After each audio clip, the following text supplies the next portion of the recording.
Olá, muito obrigado você que está acompanhando mais uma edição do nosso Jornal ACN, você que está com a gente pelos nossos perfis do Facebook, também lá no nosso Facebook tem a página do Cubo Notícias, temos o nosso perfil do Instagram, o Cubo Notícias, do YouTube e também o nosso site. E para você, eu sempre desejo muita saúde, muita paz, muita esperança, muita fé para podermos passar por dias tão difíceis, dias difíceis como hoje, né? Quarta-feira, dia 26 de maio de 2021. E virtualmente eu deixo aqui o meu abraço apertado e sincero para você que nos assiste. Bom, gente, vamos começando o nosso Jornal ACN. Hoje, infelizmente, temos péssimas notícias, né? Mas nós vamos destacar as informações para você, informações do Brasil, informações da nossa região e aqui da nossa cidade. Como destaque de hoje, nós temos CPI da Covid. Essa é para você, baba-ovo de milico. Forças Armadas negaram leitos disponíveis em hospitais militares, é o que mostram documentos. Ainda falando sobre o Covid-19, a terceira onda está próxima, a vacinação desacelera, casos sobem e o estado de São Paulo se prepara para a piora da pandemia. Aqui na nossa região, essa notícia é urgente e muita atenção para ela. Pesquisador da Unesp diz que nova variante do coronavírus P4 é identificada em Cesário-Lange, aqui pertinho da gente. No nosso noticiário ainda aqui de Porangaba, conselheiros tutelares de Porangaba são atacados e tem viatura danificada por adolescente enfurecida. Vê se pode uma coisa dessas. 4 suspeitos de roubo são presos com arma de fogo aqui em Porangaba. Você também vai ficar sabendo, traficante preso. Jovem de 23 anos é preso por tráfico de drogas aqui em Porangaba também. Vamos falar da vacinação na nossa cidade. Agora pessoas de 45 a 49 anos com comorbidades serão vacinadas contra o Covid-19. Nós vamos destacar também que o cronograma de vacinação também está vacinando pessoas com 70 anos ou mais que não tomaram a vacina e estão na lista de espera. E, por último, gente, Porangaba em luto mais uma vez. Repetindo, infelizmente, o trágico dia 13 de abril, hoje Porangaba novamente assiste a 2 mortes de pessoas queridas em decorrência de complicações do Covid-19. Vamos iniciando o nosso Jornal ACN, hoje sem clima para humor, né, gente? Não tem como. Né? Nós sempre falamos aqui que somos o jornal que mistura de tudo um pouco, informação, opinião e bom humor. Hoje não tem como ter bom humor, né? E a gente começa com uma notícia que realmente é revoltante. As Forças Armadas, tem muita gente que tem submissão aos poderosos, a políticos, às Forças Armadas. Não é admiração nem respeito, é submissão mesmo. As Forças Armadas negaram leitos disponíveis em hospitais militares. São o que mostram documentos obtidos pela CPI da Covid. Diante de pedidos de estados e municípios, isso é para calar a boca, que fala que essa pandemia tá evoluindo por culpa dos prefeitos e governadores. Eu quero ver agora falar que prefeitos e governadores têm influência sobre a irresponsabilidade sobre a conivência com a pandemia que tem as Forças Armadas. É o que mostram os documentos. As Forças Armadas negaram, diante dos pedidos de governadores e de prefeitos, o compartilhamento de enfermaria e de leitos de UTIs com civis, apesar de haver vagas disponíveis, e muitas vagas disponíveis, em hospitais militares, segundo informações de documento enviado pelo Ministério da Defesa à CPI da Covid ao Senado. O documento é assinado pelo ministro Walter Braga Neto. As solicitações foram feitas pelo Distrito Federal, pelo Rio Grande do Sul e Rio Grande do Norte, Amazonas e pelo município de Xanxerê, em Santa Catarina. Todas foram negadas. A pasta não detalhou quando os governos estaduais pediram os leitos, mas as planilhas, entregues à CPI mostram que em diversos períodos, de janeiro até o mês passado, abril, havia vagas. Até então, uma auditoria do Tribunal de Contas da União, o TCU, havia detectado o pedido por vagas em hospitais formulados pelo governo do Distrito Federal com negativa por parte dos militares. Filas de pessoas com suspeita de Covid, com quase 300 pacientes, chegaram a se formar à espera de vagas na UTI na rede pública de Brasília. Segundo a auditoria do TCU, os hospitais militares consomem 3 bilhões e 450 milhões de reais de dinheiro público. Um relatório... Vai ver que esse dinheiro é de governador, é de prefeito? É? Vamos colocar a culpa nos governadores e prefeitos? Um relatório da área técnica recomendou que o Ministério da Saúde requisite as vagas ociosas para civis, tanto leitos de enfermaria quanto de UTI, em situações de colapso na rede pública.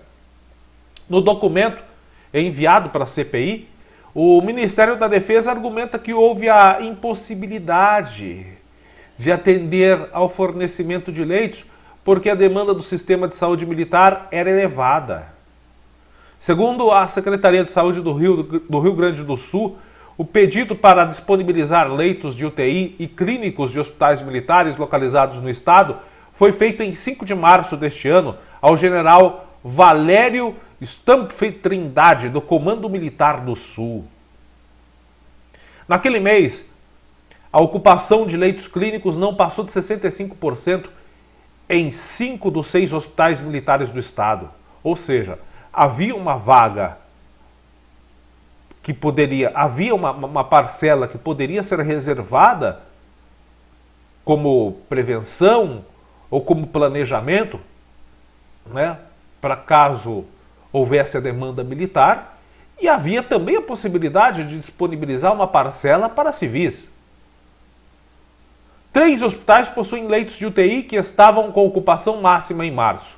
O ACO, que é o Hospital das Forças Aéreas de Canoas, entretanto, tinha ocupação de apenas 25% em abril. 25%. Ou seja, outros 75% estavam vagos. Poderia disponibilizar uma parcela para civis e deixar outra parcela, reservada como planejamento para agravamento na saúde dos militares. Havia essa disponibilidade. Abre aspas aqui, ó. O pedido ocorreu em função do aumento exponencial da demanda devido à intensa proliferação da Covid-19, com consequente exacerbação da capacidade instalada de leitos hospitalares no estado, fecha aspas, justificou a Secretaria Gaúcha. Também foi solicitado o compartilhamento de dados referentes à taxa de ocupação atual dos leitos nos hospitais sob comando militar. Em resposta, segundo o órgão, a seção de comunicação social do Comando Militar do Sul afirmou que em 11 de março iniciou o reconhecimento prévio para a instalação de um módulo do Hospital de Campanha do Exército em Porto Alegre. Já a Secretaria de Estado de Saúde do Amazonas disse para a Folha que fez o pedido de leitos clínicos e de UTI ao Exército no dia 30 de dezembro. Justificou que naquela ocasião a rede local estava com capacidade limitada devido à grande demanda observada entre o final de dezembro e as 2 primeiras semanas de janeiro.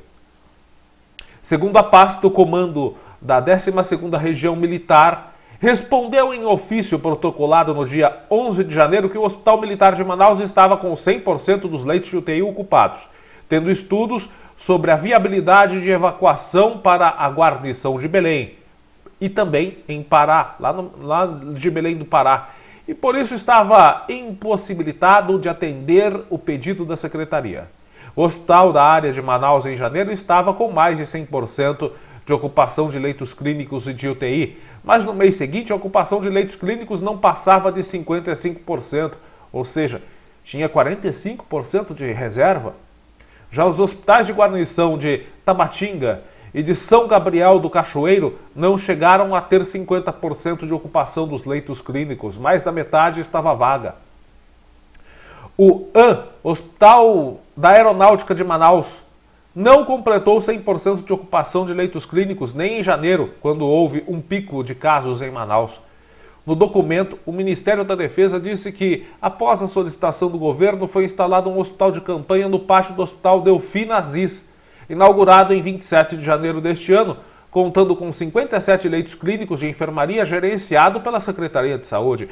Já em relação ao Rio Grande do Sul, diz que o Exército instalou um módulo de hospital de campanha na cidade ao lado do Hospital da Restinga, gerenciado pela Secretaria de Saúde do município, com 12 leitos clínicos e 8 leitos de UTI. No Distrito Federal, o HFA, o Hospital das Forças Armadas, não chegou a ter ocupação de 100% dos leitos de UTI e clínicos em nenhum mês deste ano. Os 4 hospitais militares tiveram uma taxa máxima de ocupação de 84% dos leitos clínicos de janeiro a abril. Até aí eu entendo que 15% seja reservado ou fique reservado para os militares num caso de um agravamento da crise. Agora, em casos de hospitais que ficaram com mais de 50%, com mais de 35%, havia sim a disponibilidade de uma parcela desses leitos serem cedidas à população civil e deixar uma outra parcela, né, para um possível colapso também na saúde dos militares. O HFA tem 30 leitos de UTI, antes eram 40, todos eles reservados a pacientes com Covid-19. O hospital atende, além dos militares, o presidente Jair Bolsonaro, presidente, e também o vice, Hamilton Mourão, e ministros de Estado também. O governo do Distrito Federal não informou quando os leitos foram solicitados, mas com a situação crítica da falta, chegou a ter 415 pessoas à espera de leito de UTI. Nem a judicialização resultou na garantia de vagas imediatas para a população. A Folha teve acesso ao ofício encaminhado pela Secretaria de Saúde do Rio Grande do Norte, pedindo que a Casa Civil articulasse com as Forças Armadas vagas em hospitais militares, e o pedido foi feito em março deste ano. No estado, há o Hospital Naval de Natal e também o Hospital de Guarnição de Natal. No Hospital Naval, a ocupação clínica atingiu no máximo 85% naquele mês. Já no segundo hospital, que foi no Hospital de Guarnição, né, houve ocupação total dos leitos. Até aí tudo bem, né, não tinha como fazer a cessão de leitos. Mas a ocupação dos leitos clínicos era de 12% apenas. O de UTI estava lotado, mas os leitos clínicos do Hospital de Guarnição naquele mês era de apenas 12%. 88% estava vago. 88%. E mesmo assim não foi cedido. A Prefeitura de Xanxerê, em Santa Catarina, afirmou para a reportagem da Folha que fez a solicitação no dia 25 de fevereiro ao general Sidney Prado, comandante da 14ª Brigada de Infantaria Motorizada de Florianópolis, para a instalação de um hospital de campanha com respiradores. Concessão de vagas em leito de UTI no Hospital das Forças Armadas daquele município e envio de médicos, enfermeiros e técnicos de enfermagem. Também foi solicitada a cessão de um profissional militar da área da saúde com experiência em pandemias ou em zonas de conflito para atuar na coordenação, gestão e unificação de protocolos de saúde. Segundo a assessoria da Prefeitura, ainda foram encaminhados ofícios em 24 de fevereiro ao general do Exército Edson Leal Puyol, comandante do Exército, e também ao tenente-coronel Rodrigo Cugli Villani, comandante do 14º Regimento da Cavalaria Mecanizada de São Miguel do Oeste. Nos documentos, a Prefeitura relatou a situação de calamidade em que o município encontrava-se e solicitou apoio do Exército com envio de médicos para atuar no enfrentamento à pandemia. O município teve retorno apenas do tenente-coronel Rodrigo Cugli Villani, comandante do 14º Regimento da Cavalaria Mecanizada de São Miguel do Oeste, destacando que havia recebido orientações do escalão superior para que os pedidos de apoio ao enfrentamento da pandemia Covid-19 fossem encaminhados à Secretaria de Estado de Saúde de Santa Catarina, ou seja, tirou o das Forças Armadas da reta, colocou para a Secretaria do Estado, mesmo havendo possibilidade de poder ajudar. Mas é aquele negócio, daí quando a gente fala que Forças Armadas no Brasil só está prestando para pintar guia, né, e carpir calçada, aí ficam bravos. No Hospital de Guarnição de Florianópolis, a taxa de ocupação de leitos clínicos era de 31% em fevereiro, 35% em março e 33% no mês passado, abril. No documento do Ministério da Defesa, a informação é que o local não há leitos de UTI. O Ministério da Defesa afirmou por meio de nota que os assuntos pautados na CPI da Covid serão tratados apenas naquele fórum, apenas com o propósito de facilitar o entendimento da jornalista, de acordo com o anexo 4 do ofício 13.527 GMD, de 21 de maio de 2021, encaminhado à CPI da pandemia. Observa-se que o percentual de ocupação de leitos UTI no mês de março dos hospitais do Exército Brasileiro do Rio Grande do Sul estava em 180% em Porto Alegre e 132% em Santa Maria, enquanto que no Distrito Federal encontrava-se em 220%. No documento do Ministério da Defesa informou que no local não há leitos de UTI. Em uma série de reportagens, a Folha revelou a ociosidade de leitos em hospitais militares, especialmente de enfermaria, e a reserva de vagas a integrantes das Forças Armadas. Braga Neto, esse simpático cidadão aí do lado, né? Ele foi convocado para prestar esclarecimentos da Câmara dos Deputados, ocasião em que negou a ociosidade, em que sustentou o argumento de que esses hospitais não integram a rede pública. Ele aponta, bom, se não integra a rede pública, dane-se a vida dos outros, né? Quem precisar da rede pública e não tiver vaga, que se dane, segundo o simpaticíssimo aí do lado. Ele aponta valores menores de uso de dinheiro público nessas estruturas e diz que a maior fatia do financiamento sai da contribuição dos próprios militares.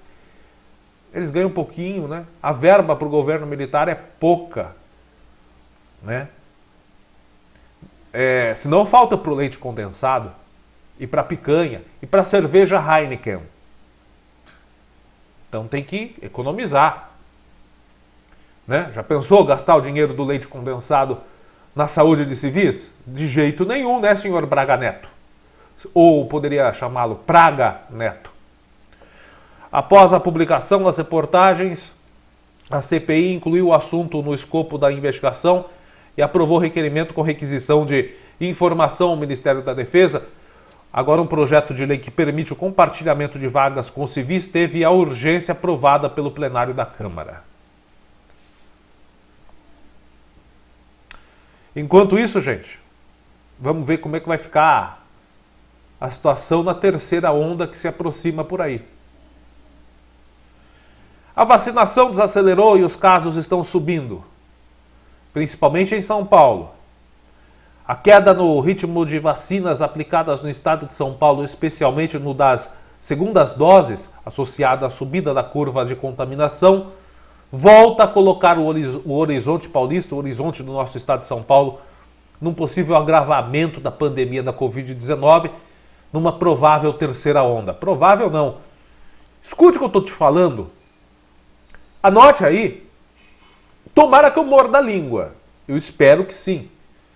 Mas anota aí, o Wellington falou o seguinte: em meados de junho, finalzinho de junho, até começo de julho, o estado vai fechar tudo de novo, hein?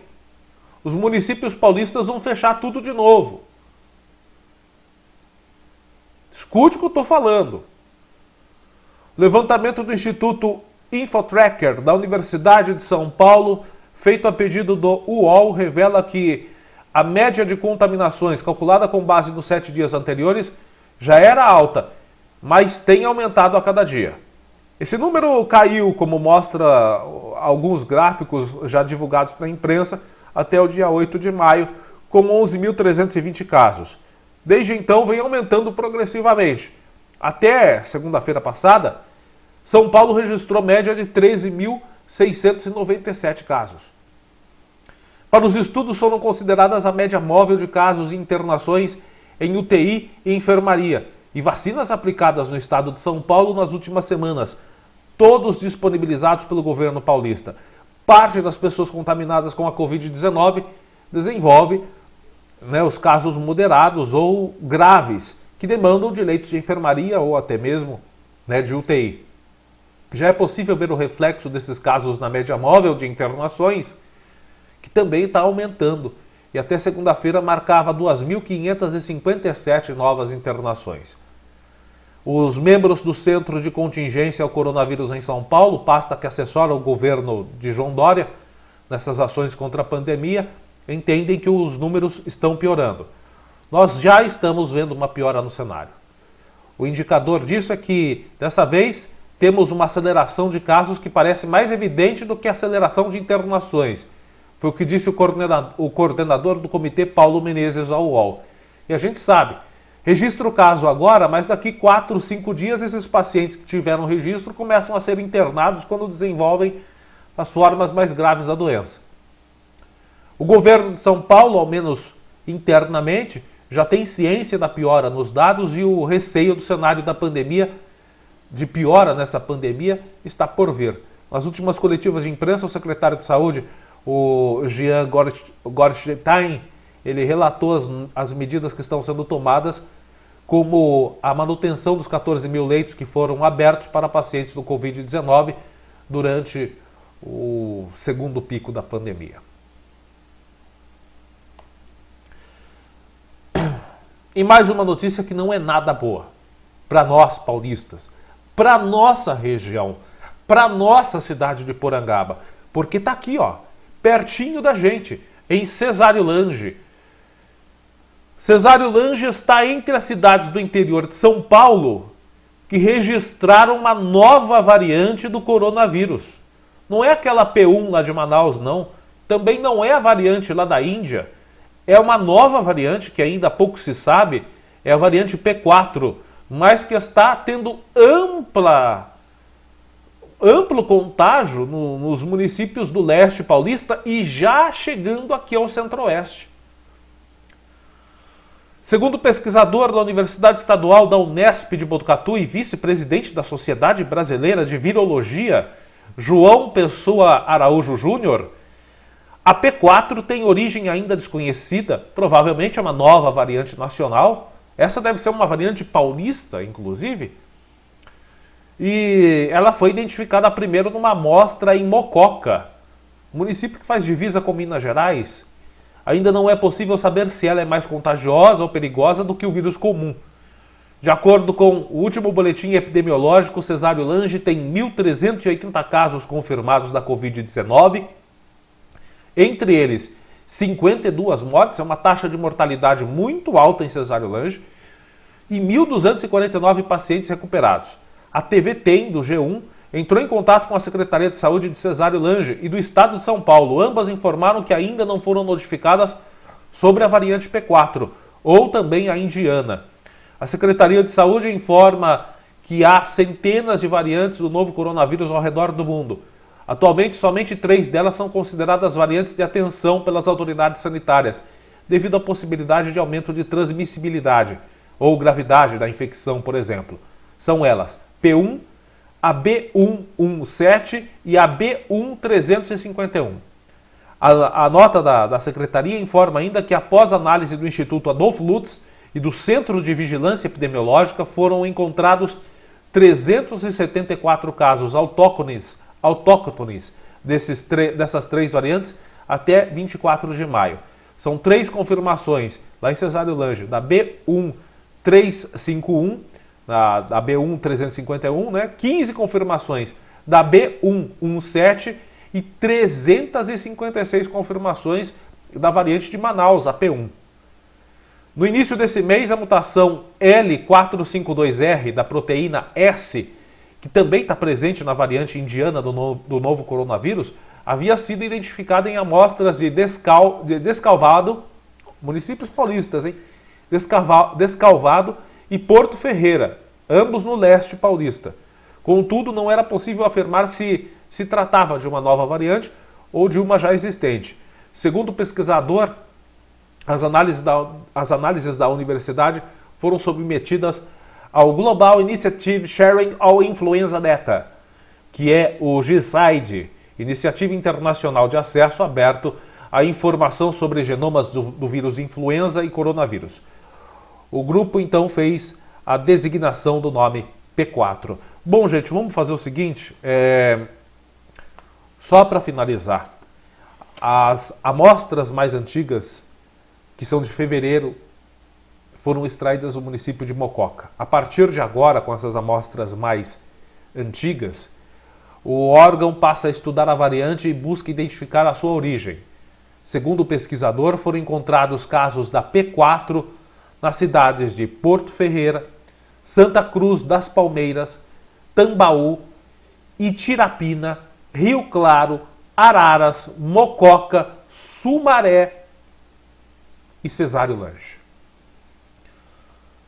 Gente, vamos ouvir, portanto, o pesquisador da Unesp de Botucatu e vice-presidente da Sociedade Brasileira de Virologia, Dr. João Pessoa Araújo Júnior. No início do mês de maio, onde nós identificamos uma provável nova variante, nós observamos que houve um aumento significativo dessa variante nos casos identificados na região de Porto Ferreira, Descalvado. E nós submetemos essas novas análises que nós fizemos para o grupo internacional, chamado GISAID, que faz a caracterização dessas linhagens. E hoje nós recebemos a notícia que houve a designação do nome P4 para essa nova variante.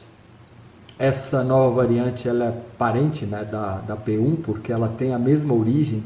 A origem é a B1128, que é uma linhagem que deu origem à P1, à P2, né, que foi identificada no Rio de Janeiro, a P3, que foi identificada nas Filipinas, também que tem origem nas Filipinas, e agora foi identificada a P4 que tem origem ainda desconhecida, mas ela foi primeiramente reconhecida na região ali do leste de São Paulo, em dividas com Minas.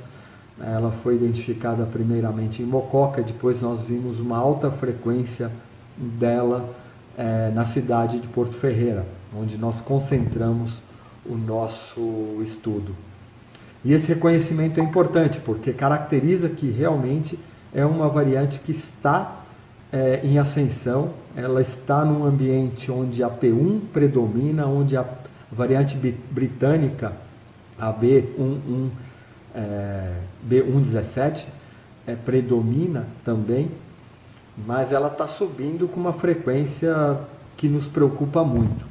Então isso foi reconhecido pelo GISAID e agora a gente, com esse nome, né, variante P4, a gente vai ter condição de acompanhar melhor qual vai ser a disseminação dele, e a gente meio que quase que implora para os órgãos competentes de saúde, Secretaria de Saúde, para olhar com mais cuidado para essa região, para a gente minimizar a transmissão dessa variante P4 para outras regiões, assim como aconteceu com a variante P1. Bom, gente, a coisa é séria. Daqui a pouco nós falaremos mais de Covid-19. Agora vamos com as notícias aqui de Porangaba, os casos de polícia aqui em Porangaba. Gente, vê se pode uma coisa dessas. A viatura do Conselho Tutelar, viatura novinha, recebemos há poucos meses, já foi danificada não pelos conselheiros, mas por uma adolescente enfurecida, deu piti na adolescente, falta de reio no lombo, isso sim. Os conselheiros tutelares de Porangaba quase foram agredidos e tiveram a viatura do órgão depredada por uma adolescente de menor na tarde de segunda-feira, dia 24, aqui em Porangaba. O fato aconteceu por volta das 15 horas de segunda, quando conselheiros tutelares foram até uma residência que fica no bairro dos Cletos para informar a jovem que ela não havia cumprido uma medida determinada pelo Conselho Tutelar e o Ministério Público. Ao anunciar que havia uma ordem judicial para se cumprir a determinação, a jovem e familiares dela tiveram aí um surto psicótico, né? E começaram a proferir agressões verbais aos conselheiros. Nessa hora, a adolescente, uma jovem de 16 anos, pegou um pedaço de madeira e teria tentado agredir, golpear os conselheiros tutelares, que correram até o carro para escapar das agressões. A jovem ainda desferiu golpes que acertaram e danificaram a nova viatura do Conselho Tutelar, como você está vendo aí, amassou uma das portas e quebrou o vidro traseiro. Os conselheiros tutelares abriram um boletim de ocorrência para que sejam tomadas as devidas providências. Fazer essa jovem ou a família dela pagarem pelo dano ao patrimônio público. Tem que responder criminalmente, né, por ameaça, por tentativa de agressão, né, e por dano ao patrimônio público. Mas não vai dar nada porque é de menor. Essas são as leis do Brasil. Bom, gente, 4 suspeitos foram presos. Confessaram, não pode nem se dizer suspeitos, né? 4 elementos confessos de um roubo de caminhão foram presos com arma de fogo aqui em Porangaba. 4 homens foram presos por roubarem um caminhão e também por terem associação criminosa, né, ao serem abordados dentro de um carro aqui na rodovia Castelo Branco, em Porangaba. Isso aconteceu ontem de manhã. De acordo com a Polícia Militar Rodoviária, o carro em que o grupo estava foi abordado na altura do quilômetro 158, aqui da Castelo Branco, depois que policiais suspeitaram dos homens. Durante revista pessoal, nada foi encontrado com os ocupantes. Só que, ao verificar o veículo, debaixo do banco do motorista foi encontrado um revólver calibre 32 e 5 munições. O grupo confessou para a polícia que teria praticado o roubo de um caminhão e abandonado o veículo e o motorista na região de Marília. Tanto o veículo quanto o motorista foram encontrados. O caminhão roubado foi recuperado na noite de segunda-feira em Arapongas, no Paraná. A ocorrência foi apresentada na delegacia da polícia aqui em Porangaba. Gente, e tráfico de drogas aqui em Porangaba também, graças a Deus, foi desbaratado, foi desmontada essa operação de traficância aqui na nossa cidade pela Polícia Militar. Mais uma vez, parabéns à Polícia Militar. Reconhecimento ao trabalho da Polícia Militar aqui de Porangaba, pela sua atuação. Tráfico de drogas, sexta-feira, às 18 horas e 50 minutos. Policiais militares em patrulhamento na Vila São Francisco de Assis. Eles estavam passando pela rua Maria da Glória Campos Barros, quando os policiais avistaram elementos em atitude suspeita numa das casas da rua Maria da Glória Campos Barros. Ao passar pelo local, os policiais viram que um rapaz que estava na frente da casa, teria sinalizado para outro no interior da residência, sinalizado em decorrência da aproximação da viatura. Os policiais, desconfiados daquele gesto, foram até a casa. Chegando ao local, fizeram a abordagem de um jovem aqui, de 23 anos. Não pode passar o nome. Mais uma para a gente agradecer ao governo Jair Bolsonaro, né? Que autorizou que assinou a lei de abuso de autoridade. Que merda, hein? Todo dia tem uma merda. Onde você não pode dar o nome, você não pode noticiar o nome de vagabundos, de traficantes, de bandidos, porque senão quem leva a bronca é o policial militar, ou o policial civil, ou o agente de segurança que cedeu a informação, né? Que cedeu a informação à imprensa. Mas a inicial do nome dele é GDS. GDS, de 23 anos. Parabéns ao governo que gosta de proteger vagabundo. Parabéns. Parabéns, governo. Lei de abuso de autoridade. Não pode divulgar o nome de criminoso. E quem responde à bronca não é nem a gente, não é nem a imprensa. É quem passou a informação para a imprensa. Pode levar até detenção de 4 anos. Multa e detenção de 4 anos ao agente de segurança que dá o nome do vagabundo que comete crime para a imprensa divulgar. Lei de abuso de autoridade. Pro quinto dos infernos essa lei de abuso de autoridade. Então tá aí, ó. Traficante de 23 anos foi abordado quando a polícia viu toda essa situação. O cara sinalizando para ele dentro da casa, a polícia foi até a casa e grudou esse traficante de 23 anos na Vila São Francisco de Assis. Com ele, no bolso dele, na hora da revista, foi encontrado um papelote de cocaína. Diante disso, os policiais militares fizeram uma vistoria na residência. Dentro da casa acharam mais 31 papelotes de cocaína.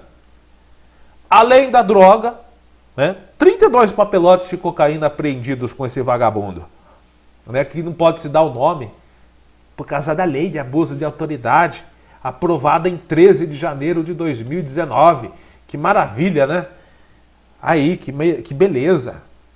Além das 32 porções de cocaína, havia mais R$363 em dinheiro que estavam escondidos numa cesta de roupas e 2 aparelhos celulares.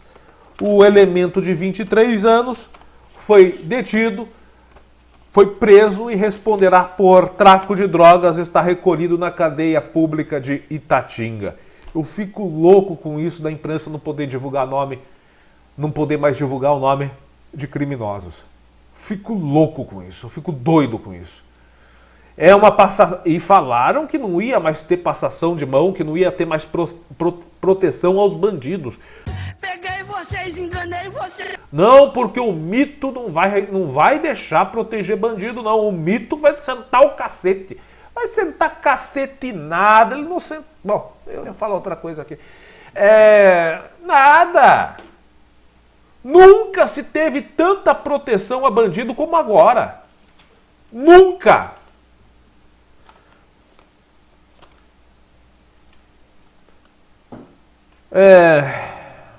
Vamos falar de outra coisa aqui. Bom, gente, esses são os casos policiais aqui da nossa cidade, e parabéns mais uma vez à atuação das polícias civil e militar de Porangaba. A vacinação aqui em Porangaba, hoje não vai dar tempo de eu colocar o vacinômetro aqui, infelizmente, gente, mas eu vou publicar lá no nosso site. Até que está tendo um bom andamento. Eu estive vendo ontem o vacinômetro, hoje eu não vi, mas nós estamos com mais de 25% da população estimada, né? A população estimada, claro, mais de 25% da população vacinada. Ou seja, entre 4 pessoas da nossa cidade, uma tomou pelo menos uma dose da vacina.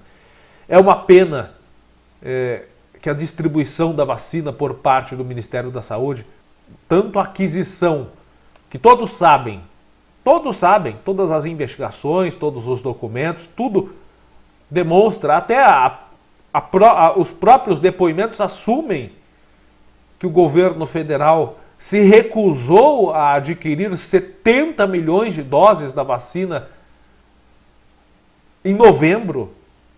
Essas 70 milhões de doses poderiam ter salvo diversas, centenas de vidas.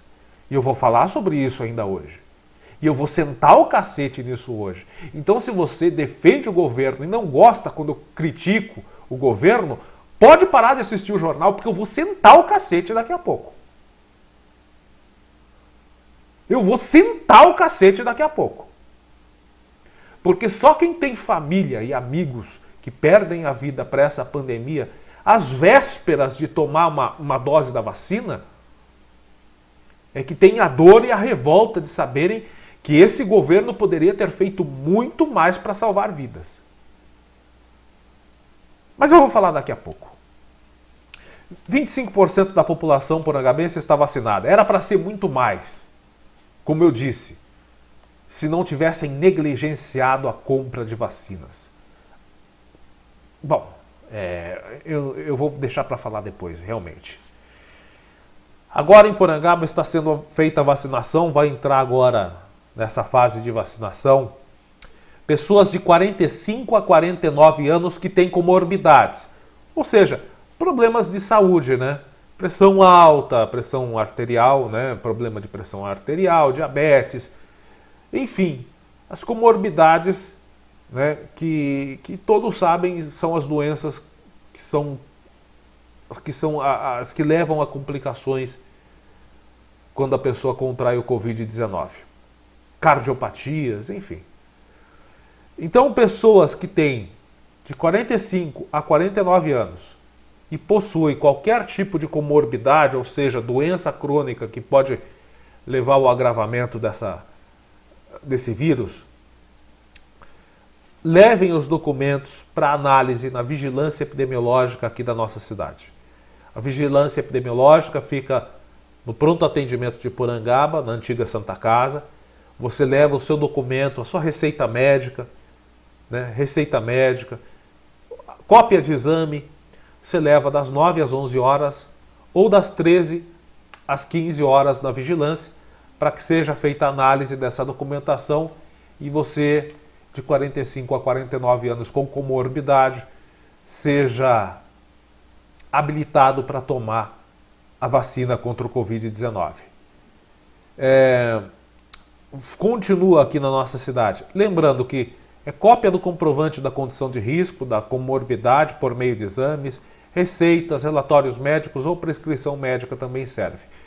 Pessoas com síndrome de Down, maiores de 18 anos, também já podem tomar a vacina. Pessoas que fizeram transplante de qualquer órgão, rim, fígado, coração, pessoa que fez transplante com mais de 18 anos também pode tomar vacina. Hipertensos com mais de 18 anos que façam uso contínuo de 3 ou mais antihipertensivos. Mas aí tem que ser uma hipertensão braba, né? Para tomar 3 antihipertensivos, né? Mas hipertensos aí devem procurar também, com mais de 18 anos, a vigilância epidemiológica.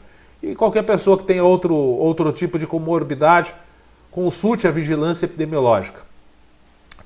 Pessoas que têm deficiência permanente, né, e que recebem até o benefício de deficiência permanente, a BPC, essas pessoas também têm direito a tomar a vacina contra o Covid. Só que tem que apresentar o comprovante do recebimento do benefício de prestação continuada para as pessoas que têm aí o BPC, ok? Se você recebe o BPC, o benefício de prestação continuada da assistência social, você também pode tomar sua vacina. Entre em contato com a vigilância epidemiológica para tirar qualquer dúvida. O telefone é o 3257 1176. 1176. Quem também tem 70 anos ou mais e por algum motivo não conseguiu tomar a primeira dose da vacina, também deve procurar a vigilância epidemiológica aqui da nossa cidade. Nesse novo cronograma de vacinação, a primeira dose para as pessoas de 70 anos ou mais que não tomaram a vacina e estão na lista de espera. Procure a vigilância epidemiológica para não ficar de fora mais uma vez. Ok, gente? Tem que levar o RG, o CPF e o cartão de saúde da família. A vacinação Mas a vacinação para essas pessoas de 70 anos que estão na lista de espera, não tomaram a vacina ainda, essa vacinação será feita de acordo com o contato feito pela equipe de saúde, convocando para tomar a vacina. Mas tire suas dúvidas aí, se você tiver, é o 3257-1176. Bom, gente,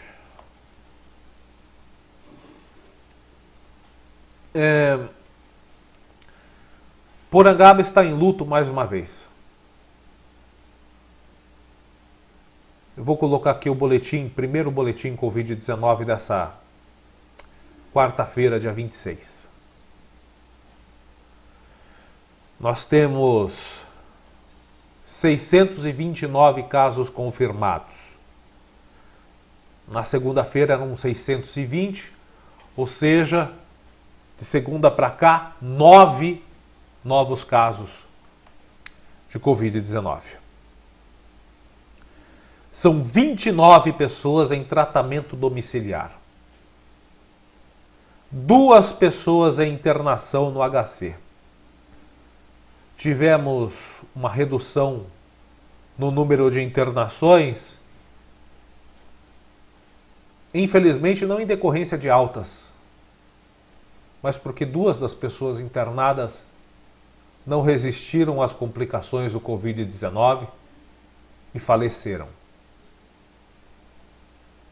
São 15 óbitos que Porangaba tem.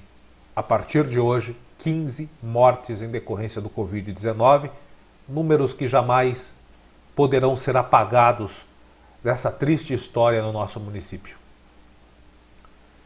Além do mais, há 29 pessoas com suspeita. Um número ainda alto.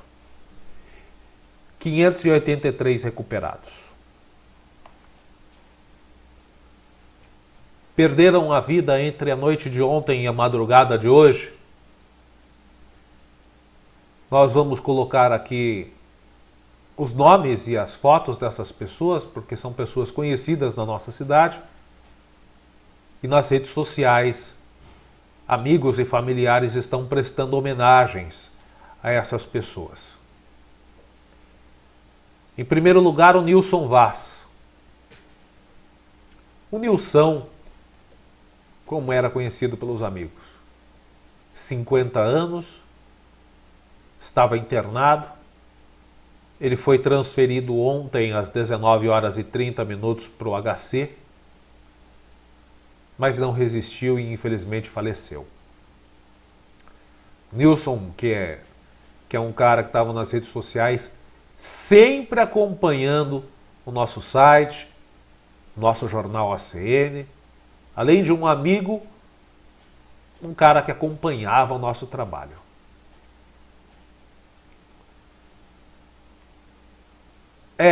Nilson vai deixar saudades aos amigos e familiares. Nossas condolências, nossos pêsames à família do Nilson Vaz. 50 anos, um homem forte. Um homem forte. Que não resistiu às complicações do Covid. Eu estou colocando a imagem das pessoas, citando o nome das pessoas. Eu gosto muito de uma música de uma banda alemã que se chama Scorpions, se chama Humanity. E um dos trechos dessa música diz o seguinte: ela fala sobre a situação do mundo na atualidade, nos dias de hoje. Sobre como os governantes nos enxergam, sobre como nós estamos posicionados no mundo. Uma das frases dessa música diz o seguinte: You are a drop in the rain, just a number, not a name. O que significa isso? Você é apenas uma gota de chuva. Apenas um número e não um nome. Nessa pandemia é muito importante que as pessoas não sejam apenas um número e sim um nome. Porque é uma vida.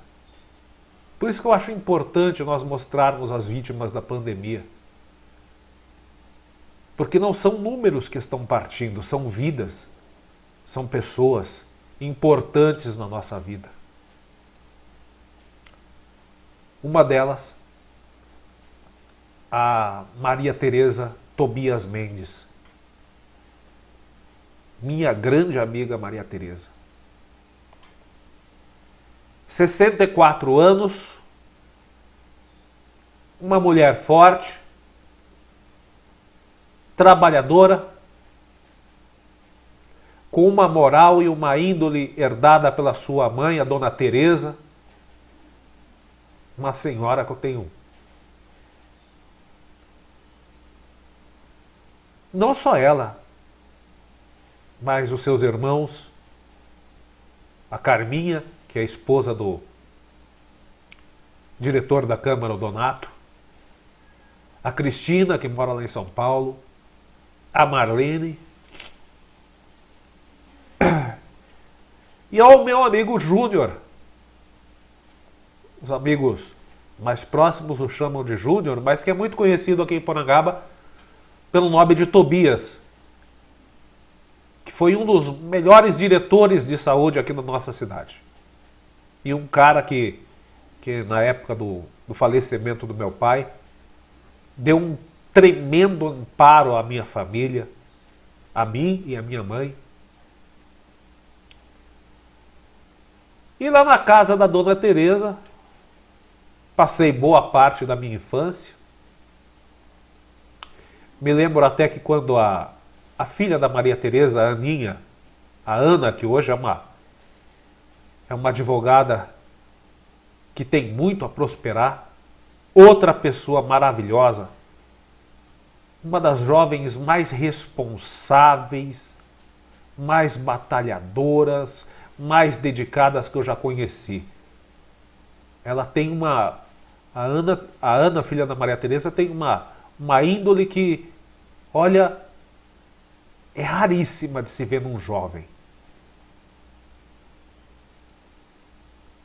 Eu me lembro que quando a Ana nasceu, eu estava na casa da Dona Teresa. Era criança ainda. Quer dizer, criança não, já era meio moleque. Já sou velhão.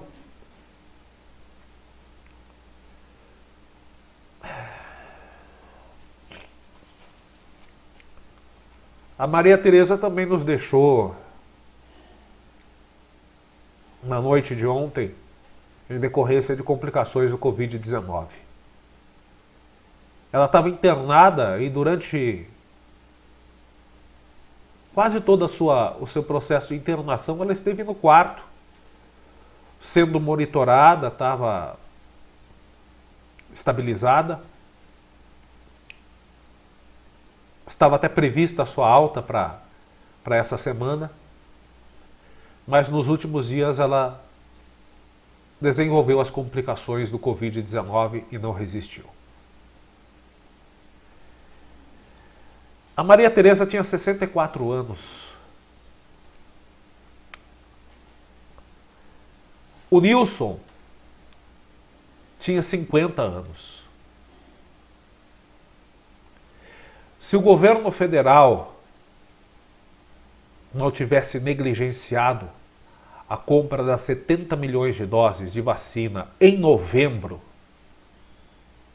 essas pessoas que nós perdemos hoje teriam se vacinado. E não é questão de política, não vem com esse papo, não está politizando, é de direita ou de esquerda, vai se ferrar se você pensa assim. E me desculpe se hoje eu estou grosso, estou sendo grosseiro na minha manifestação. Não é questão de política, não. Independente de quem tivesse feito isso, teria cometido uma prática genocida. É genocida, sim. E não importa qual é o partido que está lá. O que importa é que está lá e fez a negligência da aquisição de vacinas. Essas pessoas eram para já estarem vacinadas há um bom tempo e não terem o agravamento da doença. Essas pessoas foram assassinadas por negligência. Se você não gosta da minha opinião, não me assista mais, não precisa mais me assistir. Mas pare para pensar, reflita bem, antes de parar, antes de ignorar as opiniões, pare e reflita. E se essas pessoas tivessem sido vacinadas já no começo do ano, será que elas não estariam vivas ainda? Quantas outras vidas de pessoas nessa faixa etária que já poderiam ter tomado a vacina, nós ainda perderemos?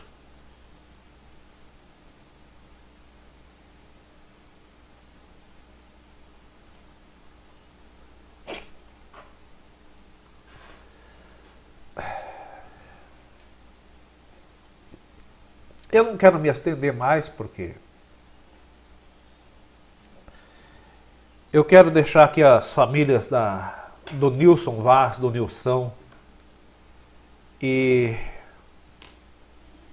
essa família que eu amo tanto, que é a família Tobias Mendes, as minhas condolências. Principalmente no caso da Tereza, da Maria Tereza, minha despachante.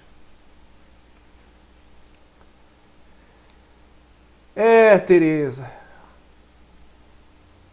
quem mais vai fazer aquele bolinho gostoso no final do ano, né?